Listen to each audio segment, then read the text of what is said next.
Air show में स्वदेशी supersonic aircraft पर बजरंगबली टेल पर लिखा तूफान आ रहा है। मोदी बोले ये सिर्फ एयर शो नहीं, भारत की ताकत।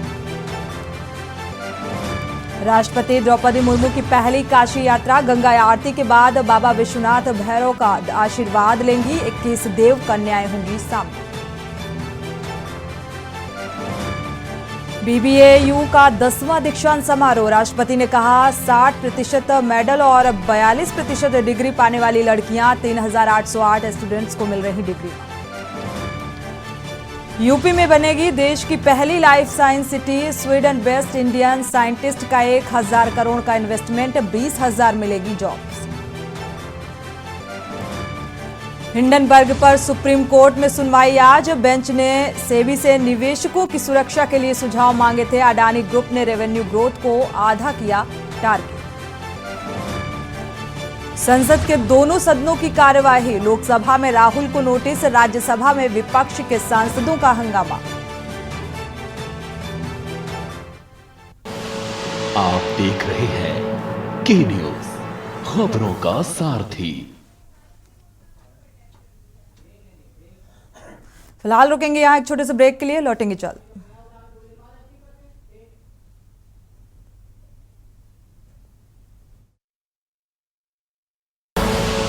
आप देख रहे हैं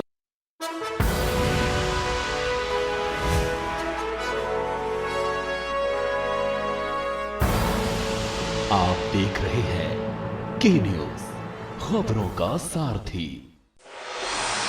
कोर्ट कचहरी के ना लगे चक्कर, सबसे अधिक यही है बेहतर। लेकिन बढ़ ही जाए पाला तो कहां जाए, क्या करें? घबराए नहीं, अब हर मुश्किल होगी आसान। के न्यूज इंडिया पर वकील आपका देगा समाधान। कीजिए कॉल, पूछिए अपने सवाल।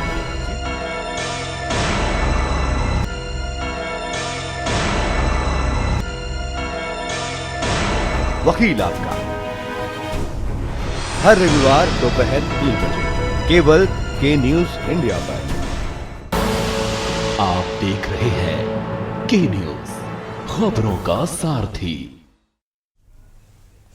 नमस्कार, आप देख रहे हैं के न्यूज। मैं हूं आपके साथ सोनी चौहान। राजधानी लखनऊ स्थित बाबा साहब भीमराव अंबेडकर केंद्रीय विश्वविद्यालय का 10वां दीक्षांत समारोह आज मनाया गया। समारोह में मुख्य अतिथि के तौर पर राष्ट्रपति द्रौपदी मुर्मू शामिल रहीं। इसके अलावा दीक्षांत समारोह में राज्यपाल आनंदीबेन पटेल, उच्च शिक्षा मंत्री योगेंद्र उपाध्याय समेत अन्य लोग भी शामिल हुए। वहीं दीक्षांत समारोह में राष्ट्रपति द्रौपदी मुर्मू ने 3808 छात्रों को डिग्रियां बांटी। इसके अलावा 8 मेधावियों को गोल्ड मेडल और 2 को आरडी सोनकर अवार्ड दिया। जनजाति के विद्यार्थियों को 50% आरक्षण देकर उनके उत्थान के लिए सराहनीय कार्य कर रहा है।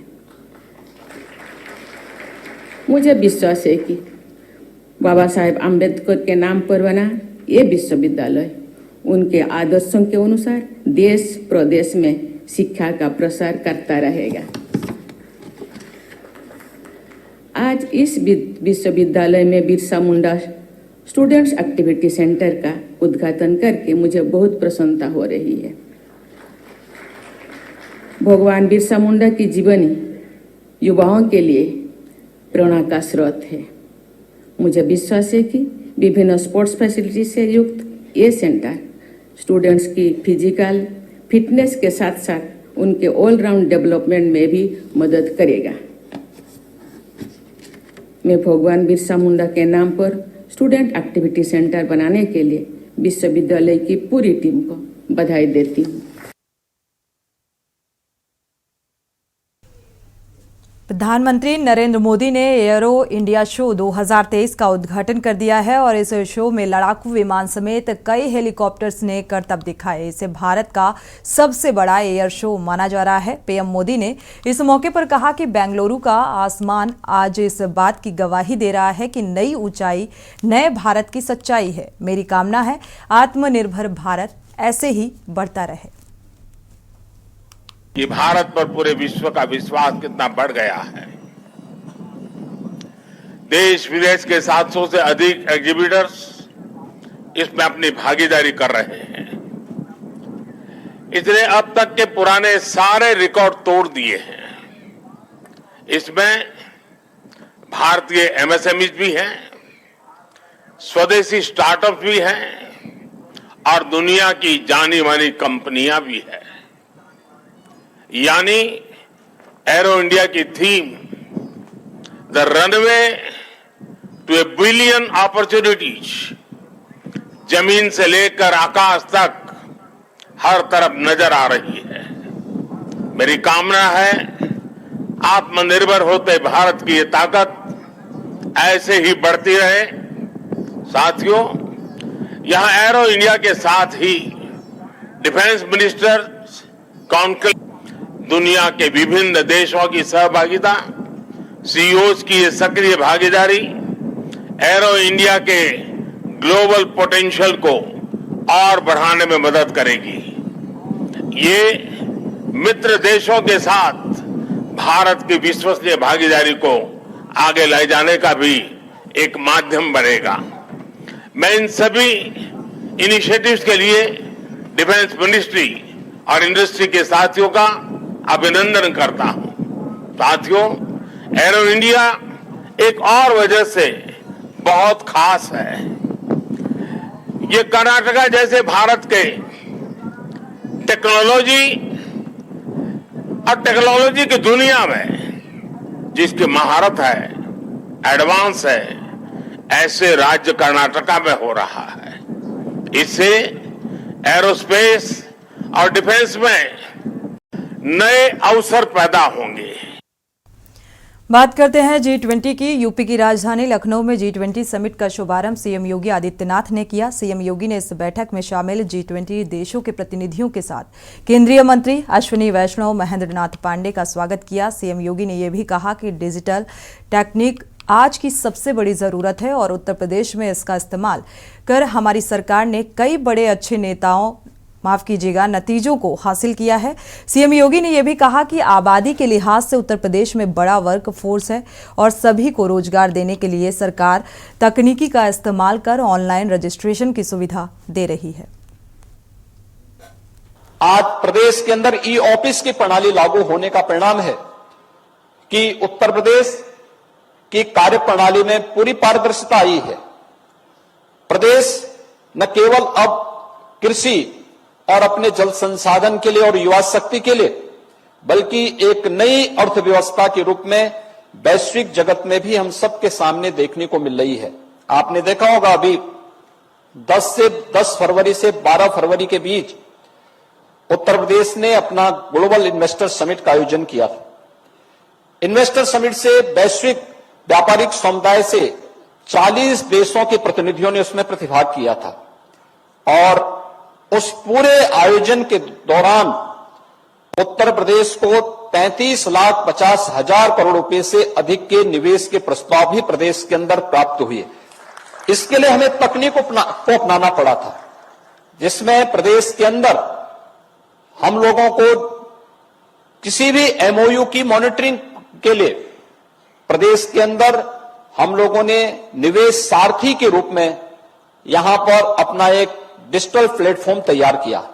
सिंगल विंडो की सुविधा उपलब्ध कराने के लिए निवेश मित्र के रूप में हमने यह सुविधा हर एक निवेशक को उपलब्ध करवाई और जो भी निवेशक प्रदेश के अंदर निवेश करे और निवेश की सफलता के बाद शासन से मिलने वाली, शासन की किसी भी पॉलिसी के अंतर्गत मिलने वाली इंसेंटिव को इंसेंटिव मॉनिटरिंग सिस्टम के माध्यम से हमने उन्हें एक प्लेटफॉर्म उपलब्ध कराया। आज परिणाम है उत्तर प्रदेश के अंदर व्यापक पैमाने पे निवेश हो रहा है और उत्तर प्रदेश आज अपने इस डिजिटल प्लेटफॉर्म के माध्यम से एक नई अर्थव्यवस्था के रूप में दुनिया के सामने अपने नागरिकों के और उत्तर प्रदेश को एक नई अर्थव्यवस्था के रूप में स्थापित करने की ओर तेजी के साथ अग्रसर हो रहा है। पंजाब के पटियाला का रुख कर लेते हैं, जहां पर पंजाब के सीएम भगवंत सिंह मान क्या कुछ कह रहे हैं, सुनते हैं। मैं भी ट्रांसफार्मर के उत्ते चढ़ के बहुत बड़ी फौज बदली ने, बहुत बड़ी फौज बदले। ਸੋ ਕਿਉਂਕਿ ਪਿੰਡਾਂ 'ਚੋਂ ਆਏ ਹਾਂ, ਇਸ ਕਰਕੇ ਬਿਜਲੀ ਨਾਲ ਤਾਂ ਬਹੁਤ ਜ਼ਿਆਦਾ ਸੰਬੰਧ ਹੈ। ਉਹ ਦਿਨ ਵੀ ਦੇਖੇ ਹੋਏ ਨੇ ਪੰਜਾਬ ਨੇ, ਜਦੋਂ ਬਿਜਲੀ ਦੇ ਬਹੁਤ ਵੱਡੇ ਵੱਡੇ ਕੱਟ ਲੱਗਦੇ ਹੁੰਦੇ ਸੀ, ਬਹੁਤ ਲੰਬੇ ਲੰਬੇ। ਉਹ ਕੋਈ ਅੰਗਰੇਜ਼ ਆ ਗਿਆ ਪੰਜਾਬੀ ਸਿੱਖਣ, ਉਹਨੂੰ ਕਹਿੰਦਾ ਵੀ ਪਿੰਡਾਂ 'ਚੋਂ ਪੰਜਾਬੀ ਸਿੱਖ ਜਾ ਸਕਦੀ ਹੈ, ਪਿੰਡਾਂ 'ਚ ਠੇਠ ਪੰਜਾਬੀ ਬੋਲਦੇ ਆ। 20-25 ਦਿਨਾਂ ਬਾਅਦ ਚਲਿਆ ਗਿਆ ਵਾਪਸ ਆਪਣੇ ਦੇਸ਼। ਉਹ ਕਹਿੰਦੇ ਸਿੱਖਿਆ ਹੈ? ਕਹਿੰਦਾ ਹਾਂ ਸਿੱਖ ਲਈ ਪੰਜਾਬੀ, ਸੌਖੀ ਹੈ। ਕਹਿੰਦਾ 20-25 ਦਿਨ ਰਿਹਾ ਸੀ ਇੱਕ ਪਿੰਡ 'ਚ। ਕਹਿੰਦੇ ਕੀ? ਬੋਲ ਕੇ ਦਿਖਾ। ਕਹਿੰਦਾ ਲਾਈਟ ਚਲੀ ਗਈ, ਲਾਈਟ ਆ ਗਈ। ਮੈਂ ਤਾਂ ਕਹਿੰਦਾ 25 ਦਿਨ ਰਿਹਾ, ਆਹੀ ਗੱਲ ਸੁਣੀ ਹੈ ਬਸ। ਉਹ ਜਿਹੜਾ ਜ਼ਮਾਨਾ ਸੀ ਉਹ ਹੁਣ ਚਲਾ ਗਿਆ, ਜ਼ਮਾਨਾ ਹੀ ਚਲਾ ਗਿਆ। ਹੁਣ ਉਹ ਤੁਹਾਡੀ ਮਿਹਨਤ ਦੀ ਬਦੌਲਤ ਪਿਛਲੇ 10 ਮਹੀਨੇ ਲਗਭਗ, ਹਜੇ 11 ਮਹੀਨੇ ਹੋ ਗਏ ਸਰਕਾਰ ਨੂੰ, 1 ਸਾਲ ਦੇ ਵਿੱਚ ਤੁਸੀਂ ਇੰਨੀ ਮਿਹਨਤ ਕਰ ਲਈ। ਜਿਸ ਤਰ੍ਹਾਂ ਹਰਭਜਨ ਸਿੰਘ ਜੀ ਮੰਤਰੀ ਸਾਹਿਬ ਦੱਸ ਰਹੇ ਸੀ ਕਿ ਇਸ ਵਾਰ ਕੱਲ੍ਹ ਹੀ ਮੈਂ ਇੱਕ ਫੰਕਸ਼ਨ 'ਤੇ ਸੀ, ਸਰਕਾਰ ਕਿਸਾਨ ਮਿਲਣੀ PAU ਦੇ ਵਿੱਚ। ਉੱਥੇ ਮੈਂ ਪੁੱਛਿਆ ਕਿ ਹੁਣ ਤਾਂ ਨਹੀਂ ਇਸ ਤਰ੍ਹਾਂ ਦੀਆਂ ਆਵਾਜ਼ਾਂ ਆਉਂਦੀਆਂ ਵੀ ਬਿਜਲੀ ਆ ਗਈ ਓਏ ਭੱਜੋ, ਖੇਤ ਨੂੰ ਭੱਜੋ ਜਾ। ਉਹ ਕਹਿੰਦੇ ਜੀ ਹੁਣ ਤਾਂ ਐਂ ਆਉਂਦੀਆਂ ਨੇ ਆਵਾਜ਼ਾਂ, ਇਹ ਜਾਂਦੀ ਹੀ ਨਹੀਂ ਓਏ। ਇਹ ਤੁਹਾਡੀ ਬਦੌਲਤ ਹੈ, ਤੁਹਾਡੀ ਮਿਹਨਤ ਹੈ ਸਾਰੀ। ਨਾ ਤਾਂ ਅਸੀਂ ਘਰੇਲੂ ਸੈਕਟਰ ਨੂੰ ਕੱਟ ਲੱਗਣ ਦਿੱਤਾ, ਨਾ ਹੀ ਖੇਤੀ ਸੈਕਟਰ ਨੂੰ। 8 ਘੰਟਿਆਂ ਦੀ ਕੀ 14-14, 15-15 ਘੰਟੇ ਵੀ ਬਿਜਲੀ ਆਈ ਹੈ। ਲੋਕਾਂ ਨੇ ਟਿਊਬਵੈੱਲ ਬੰਦ ਕਰਕੇ ਝੋਨਾ ਲਾਇਆ ਕਿ ਟਿਊਬਵੈੱਲ ਬੰਦ ਕਰ ਦਿਓ, ਆਪਣੇ ਝੋਨੇ ਜੋਗਾ ਪਾਣੀ ਹੋ ਗਿਆ। ਤੇ ਉਸ ਨਾ ਹੀ ਅਸੀਂ ਇਸ ਵਾਰ ਇੰਡਸਟਰੀ ਨੂੰ ਕੋਈ तुगलकी फरमान जारी किए भी हफ्ते चो 3 दिन बंद रखोगे तुसी। तो पंजाब के सीएम भगवंत सिंह मान को आप सुन पा रहे थे, जो बिजली समस्या का जिक्र करते हुए नजर आ रहे थे कि एक वो दौर था जब बिजली समस्याएं कुछ ज्यादा ही थीं और आज का दौर है कि इसी स्थिति में सुधार देखा जा रहा है। बढ़ते हैं आगे। कानपुर देहात जिले में माती मुख्यालय पर कानपुर देहात महोत्सव का आखिरी महोत्सव पंडाल में मशहूर गायक कैलाश खेर अपने गानों के जरिए धूम मचाते नजर आए। महोत्सव में 7 दिनों तक कला और संस्कृत के विविध रंग के कार्यक्रम हुए। इन्वेस्टर्स समिट का भव्य शुभारंभ कैबिनेट मंत्री राकेश सचान द्वारा किया गया था, जिसमें जिले भर के उद्यमियों ने भाग लिया। महोत्सव स्थल पर लेजर शो के साथ साथ आरोग्य मेला, अन्नपूर्णा महोत्सव, प्रधान व नारी महासम्मेलन, युवा महोत्सव जैसे कार्यक्रमों का भी आयोजन किया गया। महोत्सव में जनता को आकर्षित करने के लिए सेल्फी पॉइंट पर आई लव कानपुर देहात लिखा गया और ये रंग रोशनी के बीच ये सारे इंतजामात किए गए। सेल्फी पॉइंट और मचान पर बनाए गए झोपड़ी बनाई गई। वहीं बच्चों को आकर्षित करने के लिए बैलून राइड, गर्म गैस के गुब्बारे समेत कई प्रकार के झूले भी लगाए गए थे। महोत्सव स्थल पर जिला प्रशासन ने विशेष इंतजाम किए। महोत्सव में फूड जोन, दिल्ली की चाट का चटकारा और लखनऊ की मिठास के साथ फूड जोन में लजीज व्यंजन परोसने का इंतजाम किया गया। यहां आने वाले लोग मेला घूमने के साथ कई तरह के स्वाद का भी मजा लेते नजर आए। फूड जोन में कुल 45 स्टॉल लगाए गए थे। साथ ही महोत्सव में सैकड़ों दुकानें भी जो कि आकर्षक का केंद्र रहीं। कानपुर देहात महोत्सव में कविताओं का जादू बिखेरने के लिए पहली बार कुमार विश्वास कानपुर देहात पहुंचे। कानपुर देहात पहुंचने पर महान कवि कुमार विश्वास ने कानपुर देहात महोत्सव में कविताओं के रंग बिखेरे। कुमार विश्वास की कविताओं पर लोगों ने ठहाके लगाए। महोत्सव पंडाल में 12 बजते ही डीएम, एसपी समेत जिले के अधिकारियों ने कुमार विश्वास का धूमधाम से जन्मदिन मनाया। वहीं महोत्सव में 9 देश के महान कवि कुमार विश्वास ने रात्रि के करीब 8 बजे से लेकर रात्रि 12 बजे तक खूब धमाल मचाया। कानपुर देहात में महोत्सव की व्यवस्था को लेकर कुमार विश्वास ने जमकर तारीफ की और साथ ही कानपुर देहात की DM Neha Jain, CDO Saumya Pandey, BSA Riddhi Pandey का उदाहरण देकर महिला सशक्तिकरण की मिसाल पेश की। कविताओं के साथ लखनऊ के महाराज जी पर कुमार विश्वास ने तंज कसते हुए जनता को खूब हंसाया। पीएम से लेकर सीएम तक की कविताओं और हास्य के हवाले का रंग बिखेरा। दिल्ली की राजनीति पर तंज कसते हुए कविताओं के माध्यम से अपना दर्द भी बयां कर डाला। साथ ही महोत्सव के मंच पर कुमार विश्वास ने जिला प्रशासन के साथ अपना जन्मदिन मनाया और केक खिलाकर सभी को बधाई दी। साथ ही कुमार विश्वास ने इन्वेस्टर समिट को लेकर जिला प्रशासन से लेकर कानपुर देहात जिला प्रशासन को बधाई दी और यूपी में निवेश बढ़ाने के लिए विश्व के सभी उद्यमियों को देश में आमंत्रित करते हुए दर्शकों और कानपुर देहात जिला प्रशासन का शुक्रिया भी अदा किया। वहीं जिले की जिला अधिकारी ने कहा कि प्रदेश सरकार के निर्देश पर महोत्सव और इन्वेस्टर समिट कराया जा रहा है। महोत्सव के जरिए सरकारी योजनाओं की जानकारी जनता को मिल सके, साथ ही पौराणिक स्थलों की थीम बनाकर लोगों के समक्ष रखा गया। जिला और एक जिला उद्योग के लिए भी प्रोग्राम रखे गए। कानपुर देहात के लोग प्रगति करें, इस बात का भी जिक्र और संदेश देने की कोशिश की गई।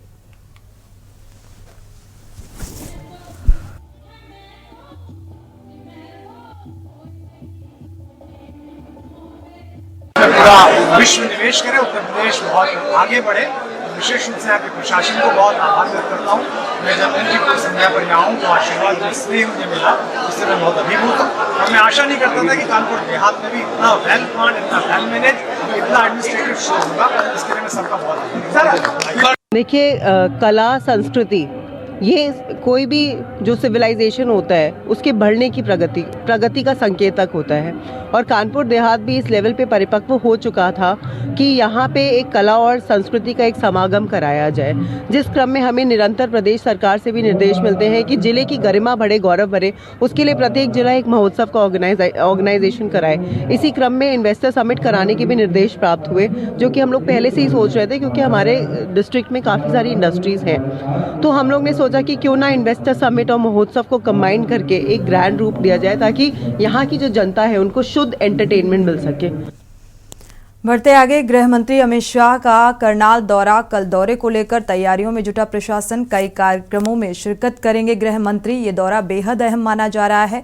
अमित शाह के दौरे को लेकर बीजेपी भी अब तैयारियों में जुटी है।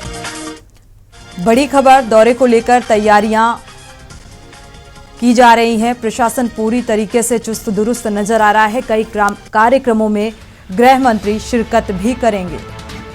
तो अमित शाह के दौरे को लेकर बीजेपी के जो कार्यकर्ता हैं वो तैयारियों में जुटे हैं।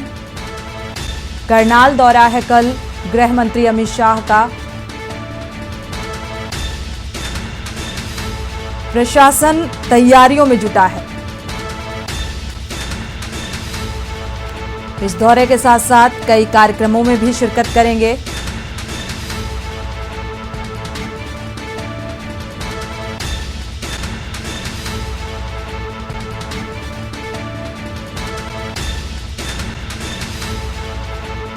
तो करनाल दौरे को लेकर प्रशासनिक स्तर पर तैयारियां तेज होती नजर आ रही हैं। हालांकि करनाल दौरे के दौरान कई कार्यक्रमों में भी शिरकत करेंगे गृह मंत्री अमित शाह। बीजेपी कार्यकर्ता तैयारियों में जोर शोर से जुटे हुए हैं।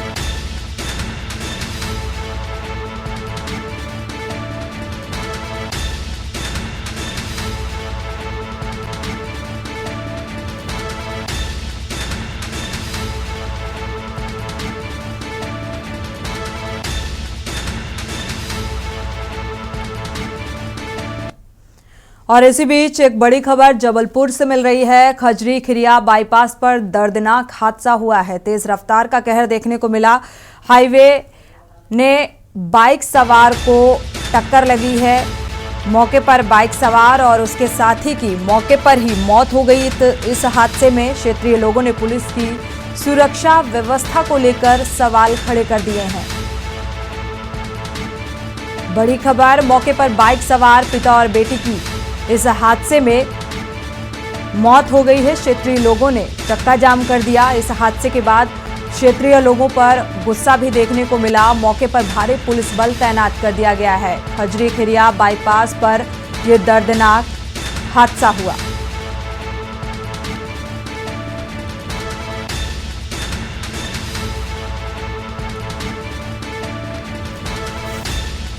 तो बाइक सवार पिता और पुत्री की मौत हो गई है।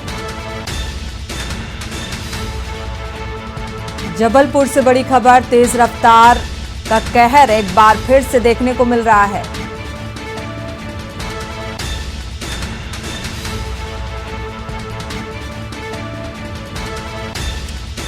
तो इस हादसे के बाद से जो क्षेत्रीय लोग हैं उनकी नाराजगी भी देखने को मिली, चक्का जाम कर दिया। हालांकि पुलिस प्रशासन मौके पर मौजूद है।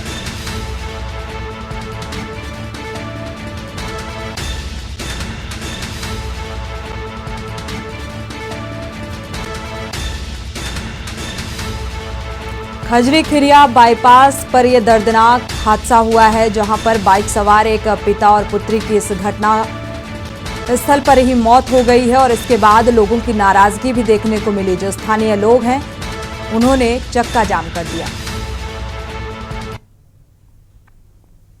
ये अभी थोड़ी देर पहले सूचना मिली है कि खजरी खिरिया बाईपास के पास ये एक डंपर के द्वारा एक बच्ची और उसके पिता जो गाड़ी से जा रहे थे उनको टक्कर मार दी है।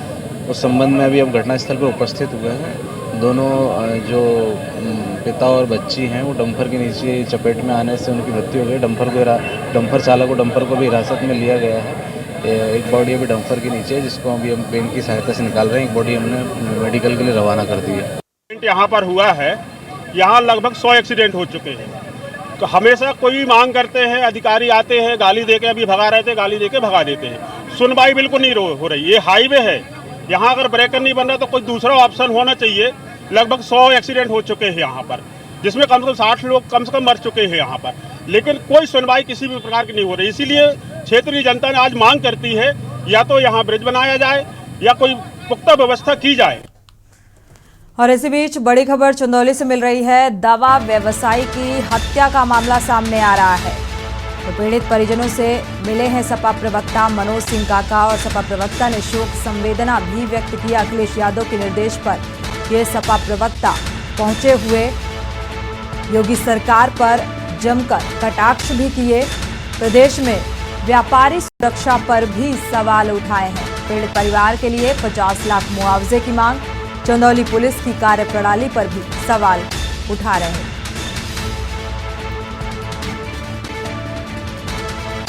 तो पीड़ित परिवार के लिए 50 लाख मुआवजे की भी मांग की गई है। बड़ी खबर चंदौली से। चंदौली पुलिस की कार्यप्रणाली पर भी सवाल उठाए जा रहे हैं। दवा व्यवसायी की हत्या का ये पूरा मामला है।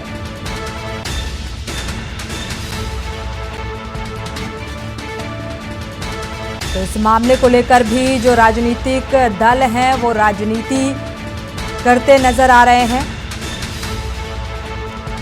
अखिलेश यादव के निर्देश पर पहुंचे हुए हैं सपा प्रवक्ता। योगी सरकार पर कटाक्ष करते नजर आए। प्रदेश में व्यापारी सुरक्षा पर भी सवाल उठाए हैं।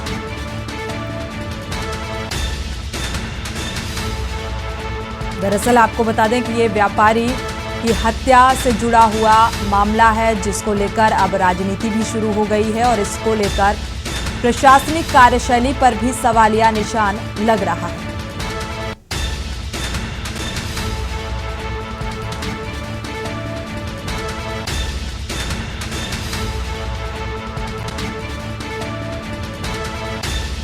तो सपा प्रवक्ता ने शोक संवेदना के साथ साथ सरकार पर निशाना भी साधा। योगी सरकार पर हमला बोला।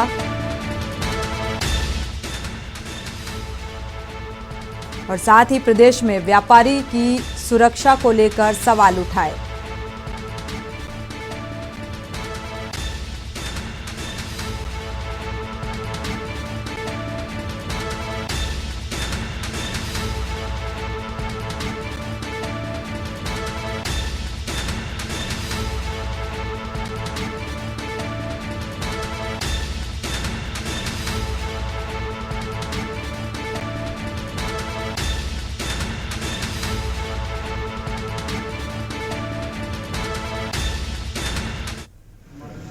बहुत दुखद प्रकरण है। मैं जिस परिवार से मिलने आया हूं, संवेदना प्रकट करने आया हूं, माननीय राष्ट्रीय अध्यक्ष जी के निर्देशानुसार जब उन्होंने जाना और हमें भी जैसे सूचना पता चली, एक 37 साल के दवा व्यापारी की हत्या कर दी गई। उनके परिवार के साथ उनके पूज्य पिताजी हमारे साथ हैं। एक 37 साल का व्यापारी जिसके छोटे छोटे बच्चे हैं, उसका जीवन कैसे चलेगा। और इस जनपद में जहां सुरक्षित कानून व्यवस्था को लेकर के भारतीय जनता पार्टी और योगी आदित्यनाथ जी के सरकार के तमाम लोग झूठे दावे करते हैं, उस उत्तर प्रदेश के इस जनपद में एक व्यापारी की जब दिन दहाड़े हत्या की जाए तो आम लोग सुरक्षित कैसे महसूस कर पाएंगे।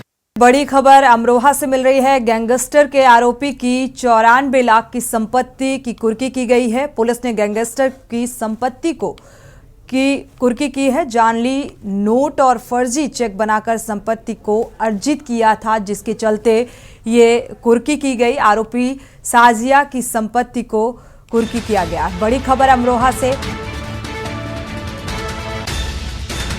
अमरोहा नगर के मोहल्ला अहमदनगर का ये मामला बताया जा रहा है। 94 लाख की संपत्ति बताई जा रही है, जो जाली नोटों के जरिए अर्जित की। तो गैंगस्टर के आरोपी की 94 लाख की संपत्ति की कुर्की की गई है। दरअसल ये जाली नोट और फर्जी चेक बनाकर संपत्ति अर्जित की, जिसके चलते ये कार्रवाई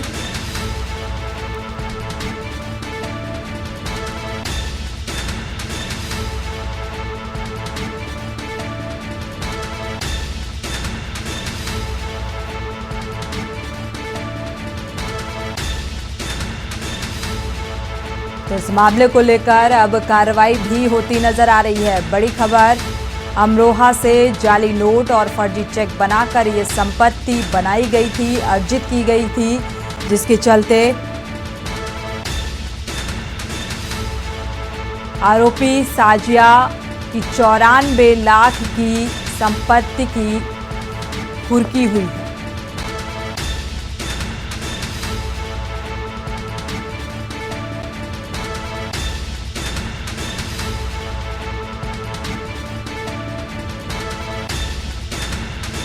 पुलिस ने इस संपत्ति को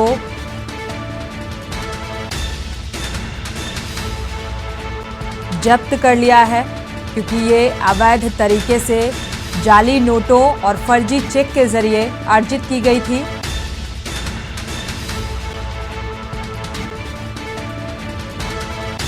और आरोपी साजिया के खिलाफ कार्रवाई भी की जा रही है।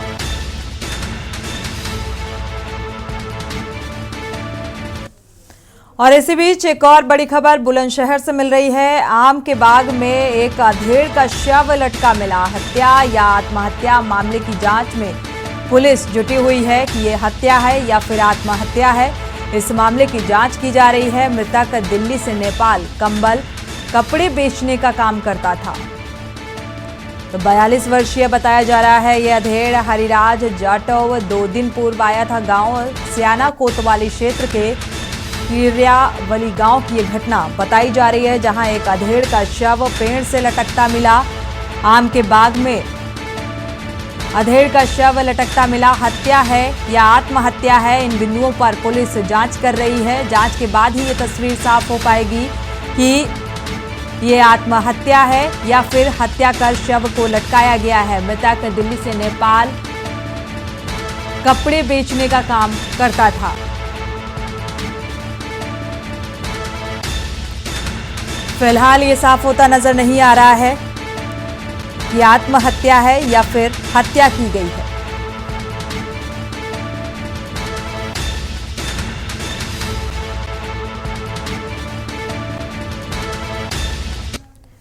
और इसी बीच एक और बड़ी खबर बदायूं से मिल रही है। जंगल में अज्ञात महिला का शव मिला है। परिजनों ने हत्या कर शव फेंकने की आशंका जताई है। सरसों के खेत में महिला का शव पड़ा मिला। पुलिस ने महिला के शव को कब्जे में ले लिया है और जांच पड़ताल में जुटी है। पुलिस ने महिला के शव को पोस्टमार्टम के लिए भेज दिया है। आगे की कार्रवाई शुरू कर दी है। बिनावर थाना क्षेत्र के मोहम्मदी गांव की ये घटना बताई जा रही है। जंगल में अज्ञात पड़ा मिला एक महिला का शव।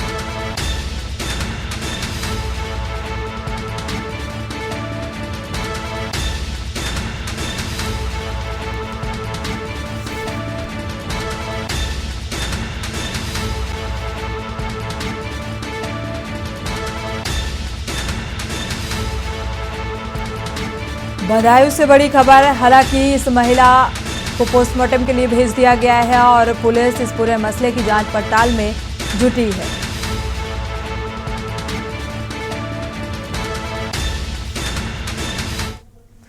कोरबा से बड़ी खबर मिल रही है। किसान सभा की विस्थापन पीड़ितों की संघर्ष सभा है। सभा में टिकैत बादल सहित कई नेता संबोधित करेंगे। आज बाकी मोगरा क्षेत्र के गंगानगर गांव में किसान सभा है।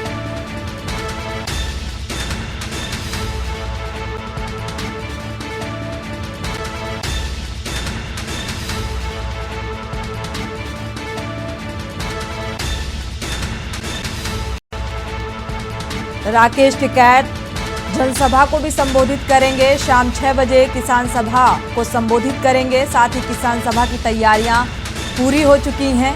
विस्थापन पीड़ितों की संघर्ष सभा है ये, और इसमें कई नेता शिरकत करेंगे। सभा में टिकैत बादल सहित कई नेता जनसभा को संबोधित करेंगे।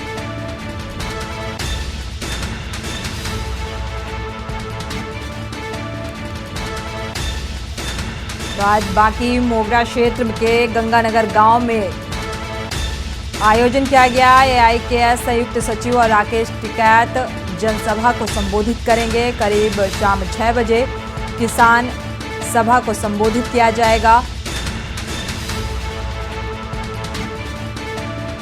हालांकि सारी तैयारियां पूरी कर ली गई हैं।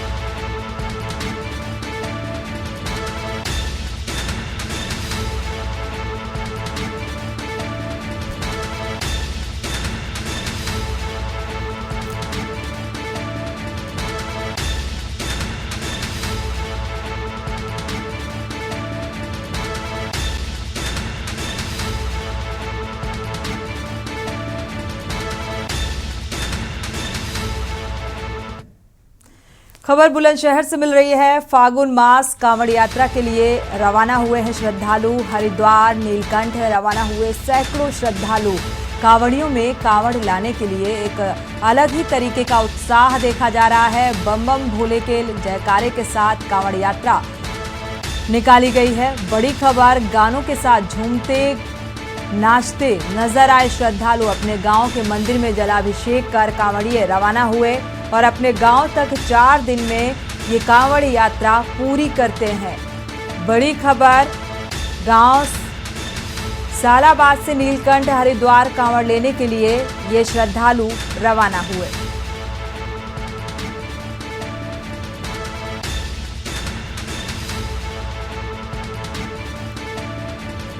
तो कांवड़ियों में जो श्रद्धालु हैं कांवड़ यात्रा के लिए रवाना हुए, उनमें अलग ही उत्साह देखने को मिल रहा है। हरिद्वार नीलकंठ के लिए सैकड़ों श्रद्धालु रवाना हुए।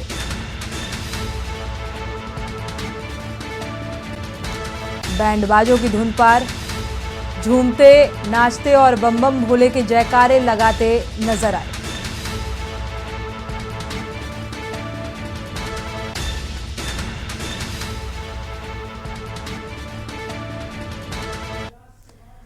बुलंदशहर से बड़ी खबर मिल रही है। संजय हत्याकांड का खुलासा किया गया है। स्याना पुलिस ने यह खुलासा किया। मात्र 36 घंटे में 3 आरोपी गिरफ्तार किए गए हैं। हत्या में शामिल चाकू भाला भी बरामद किया गया। पूछताछ में मिली जानकारी के अनुसार ये जो पूरा मामला था, लेन देन को लेकर ये संजय की हत्या बताई जा रही है कि लेन देन के चलते इस हत्या की घटना को अंजाम दिया गया। संजय हत्याकांड का खुलासा पुलिस ने किया है। स्याना पुलिस ने इस हत्याकांड का खुलासा किया और इसमें उपयुक्त जो औजार हैं उनको भी बरामद किया। साथ ही आपसी लेन देन का मसला निकलकर सामने आया है, जिसके चलते ये हत्या हुई थी। तो संजय की हत्या लेन देन के चलते की गई। बुलंदशहर से बड़ी खबर,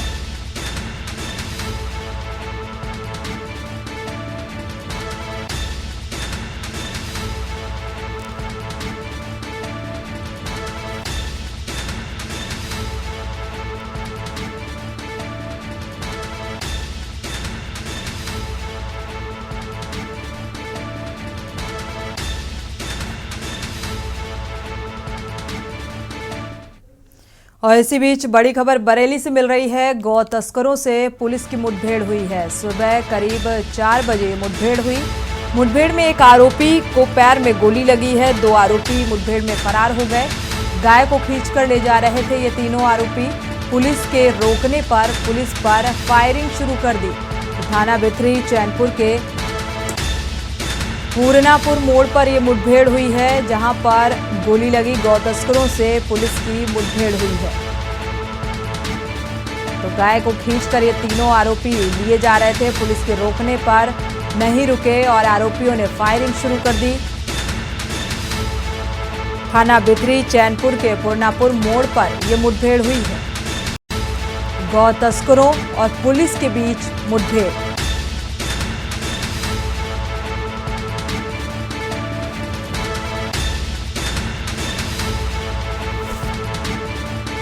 सुबह करीब 4 बजे का ये मामला है, जब गौ तस्कर और पुलिस के बीच मुठभेड़ हुई। एक आरोपी के पैर में गोली भी लगी है। इस मुठभेड़ के दौरान दो आरोपी मौके से फरार हो गए।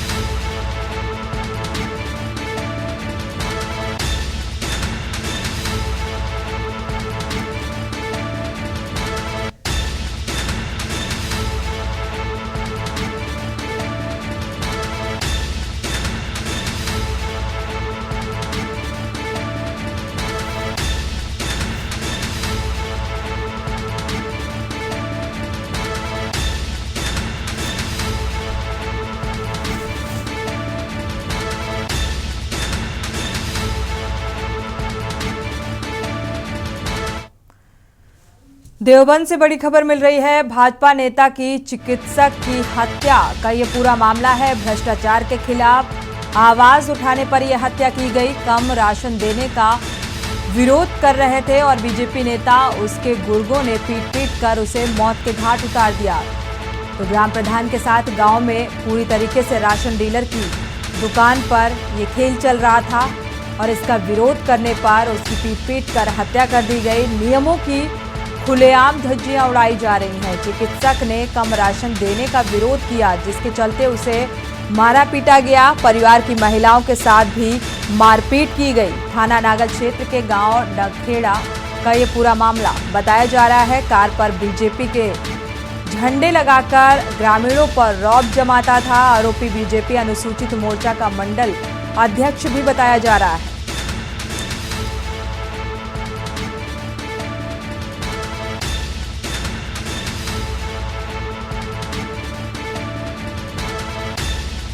तो कम राशन का विरोध करने पर यह पूरा मसला सामने आया और इसी के चलते बीजेपी नेता और उसके गुर्गों ने पीट कर उसे मौत के घाट उतार दिया। साथ ही महिलाओं से भी अभद्रता और मारपीट की।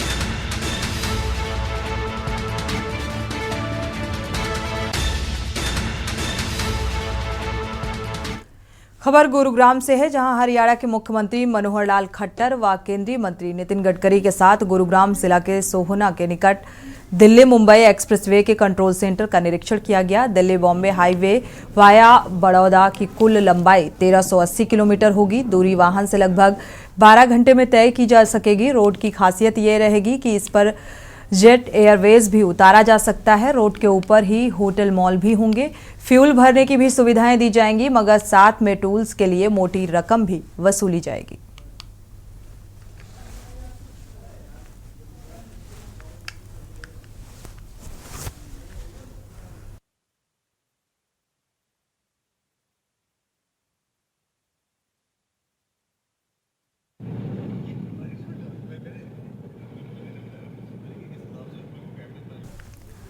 खबर जयपुर से है, जहां आम आदमी पार्टी के राजस्थान प्रभारी विनय मिश्रा के नेतृत्व में आप कार्यकर्ताओं ने मोदी द्वारा अडानी को गलत तरीके से फायदा पहुंचाने का आरोप लगाते हुए उसकी निष्पक्ष जांच के लिए आज भारतीय जनता पार्टी के कार्यालय का घेराव करने के साथ पहले पुलिस प्रशासन ने आम आदमी पार्टी कार्यालय के बाहर ही कार्यकर्ताओं को रोक दिया और इसके बाद पुलिस और कार्यकर्ताओं में झड़प भी देखने को मिली।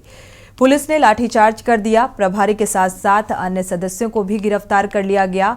वहीं प्रभारी मिश्रा ने कहा कि आम आदमी पार्टी द्वारा मोदी अडानी भाई भाई के विरोध प्रदर्शन में वर्तमान कांग्रेस सरकार को दर्द क्यों हो रहा है और इससे तो आम जनता समझ चुकी है कि अडानी और भाजपा कांग्रेस ये सभी एक ही थाली के चट्टे बट्टे हैं, केवल और केवल जनता को लूटने का काम करते आए हैं। लेकिन आम आदमी पार्टी इस तरह का महा घोटाला बर्दाश्त नहीं करेगी, चाहे उसके लिए उसे कई दिनों तक, कई महीनों तक प्रदर्शन करना पड़े।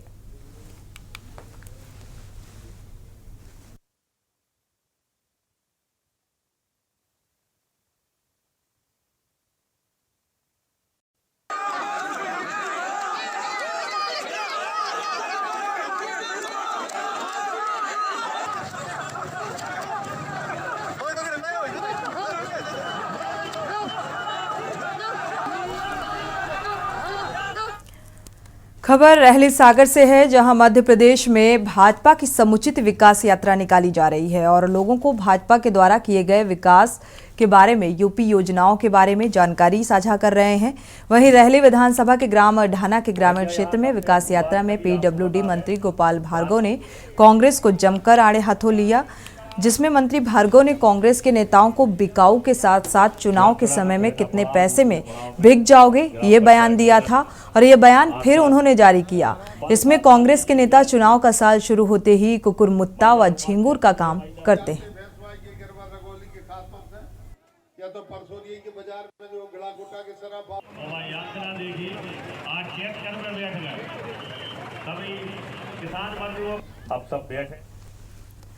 खबर रतलाम से, जवारा विधानसभा के ग्राम सुखेड़ा में विकास यात्रा में कलश उठाए एवं नृत्य कर बालिकाओं द्वारा भव्य स्वागत किया गया। यात्रा का जगह जगह पुष्प वर्षा कर आगमन आम जन मानस द्वारा स्वागत किया गया। विकास यात्रा के मुख्य अतिथि डॉक्टर राजेंद्र पांडे व जवारा अनुभवी विभागीय अधिकारी हिमांशु प्रजापति, जनपद पंचायत और मुख्य कार्यपालन अधिकारी अल्फिया खान और बीजेपी के सभी मोर्चा मंडल अध्यक्ष उपस्थित रहे। कार्यक्रम की शुरुआत मां सरस्वती के चित्र पर माल्यार्पण कर की गई। साथ ही विधायक पांडे द्वारा बताया गया कि पूरे मध्य प्रदेश में चल रही विकास यात्रा, परंतु सुखेड़ा में नन्ही नन्ही बालिकाओं द्वारा सिर पर कलश लेकर एवं नृत्य कर जो स्वागत किया गया वो सराहनीय है। डॉक्टर राजेंद्र पांडे साहब, श्री तेजस्वी तालुकदार साहब, श्री अमित जी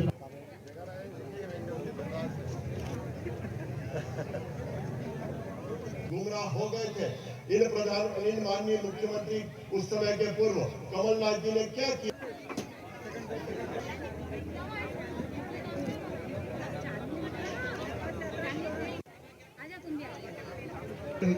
माननीय मुख्यमंत्री जी के निर्देश पर संपूर्ण मध्य प्रदेश के साथ ही रतलाम जिले में भी और जावरा विधानसभा क्षेत्र में भी निश्चित रूप से 5 तारीख से जो यात्रा प्रारंभ हुई है, वो यात्रा विभिन्न कार्यों को लेकर के, विभिन्न जन आवश्यकताओं को लेकर के, विभिन्न जन कार्यों को लेकर के, वे जो सारी योजनाएं जन कल्याणकारी केंद्र शासन के द्वारा, राज्य शासन के द्वारा माननीय प्रधानमंत्री नरेंद्र मोदी जी एवं माननीय मुख्यमंत्री शिवराज सिंह जी चौहान के नेतृत्व में क्रियान्वित होने वाली। खबरों में आगे बढ़े उससे पहले बड़ी खबर बाराबंकी से मिल रही है। बाराबंकी से इस वक्त की बड़ी और अहम खबर, बाराबंकी में अज्ञात कारणों से झोपड़ी में आग लगी है। तेज हवा के बीच झोपड़ी में आग लगने से हड़कंप मच गया।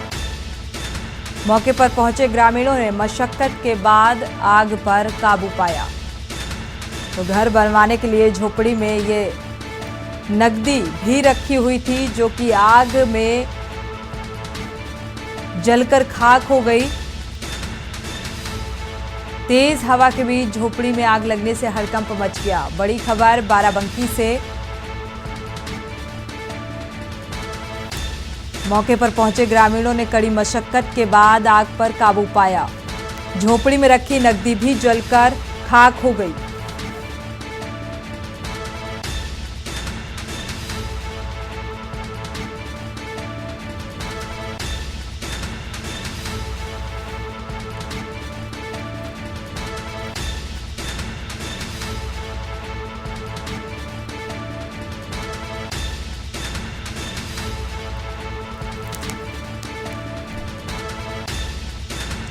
फिलहाल आग किस वजह से लगी ये साफ होता नजर नहीं आ रहा है। अज्ञात कारणों के चलते आग किस वजह से लगी ये साफ होता नजर नहीं आ रहा है। हालांकि जो स्थानीय लोग हैं उन्होंने कड़ी मशक्कत के बाद आग पर काबू पाया। झोपड़ी में कुछ नकदी भी रखी थी जो आग की चपेट में आ गई और जलकर खाक हो गई। बाराबंकी से बड़ी खबर, अज्ञात कारणों से झोपड़ी में आग लगी।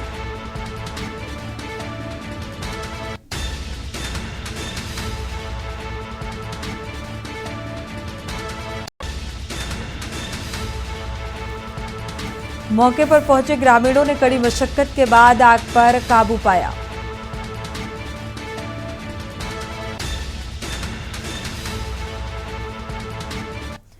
और इसी बीच बड़ी खबर दिल्ली से, कूड़ा उठाने की जेसीबी से घर में दरार पड़ गई। दिल्ली से बड़ी खबर, डर के साए में जिंदगी गुजार रहे परिवारों के लोग अब सकते पर हैं। मकान की स्थिति ऐसी है कि कभी भी गिर सकते हैं। दरअसल जेसीबी के जरिए जो कचरा उठाया जाता है उसके चलते उनके घरों में दरार आ गई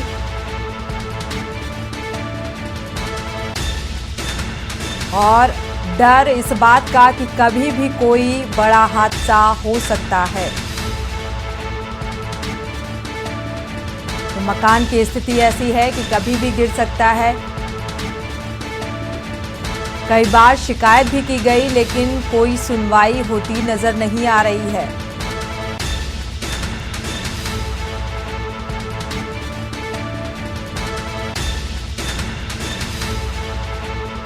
जेसीबी के जरिए दरअसल कूड़ा उठाया जाता है और इसी के चलते जो मकान हैं उनमें उनकी दीवारों पर दरार आ गई और कभी भी ये मकान ढह सकते हैं, गिर सकते हैं। इसी डर के साथ लोग जीने को मजबूर हैं। हालांकि इस बात की शिकायत भी कई बार की लेकिन इस पर कोई सुनवाई होती नजर नहीं आ रही है। तो डर के साए में जिंदगी गुजारने को मजबूर हैं ये परिवार। और मकान की स्थिति ऐसी कि कभी भी कोई हादसा हो सकता है। कई बार इस बात की शिकायत भी की जा चुकी है। दिल्ली से बड़ी खबर, कूड़ा उठाने की जेसीबी से घर की दीवारों में दरार आ गई।